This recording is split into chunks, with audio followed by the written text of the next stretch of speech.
এগিয়ে এলেন না, এটির নাম হচ্ছে দুবলার চর। আমি পর্যন্ত উত্তেজনা, শেষ মুহূর্ত পর্যন্ত অজানা কারা যাচ্ছেন সেমিফাইনালে।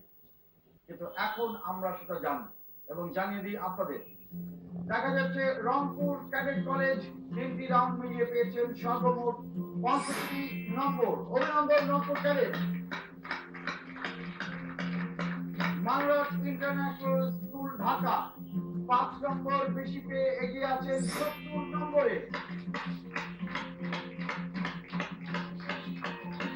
ময়মনসিংহ জেলা স্কুল তাদের স্কোর 85। সার্নেল স্কুলের অর্জন সবগুলো রাউন্ড মিলিয়ে 120। এই পর্বের সর্বোচ্চ স্তরধারী দুটি দল সার্নেল স্কুল এবং ময়মনসিংহ জেলা স্কুল, তারা যাচ্ছে আমাদের সাথে সেমিফাইনালে। অভিনন্দন অভিনন্দন ময়মনসিংহ জেলা স্কুল, অভিনন্দন রংপুর ক্যাডেট এবং কোয়ার্টার ফাইনাল রাউন্ড পর্যন্ত খেলবার জন্য। কোয়ার্টার ফাইনাল রাউন্ডে খেলা অনেক বড় একটি ব্যাপার।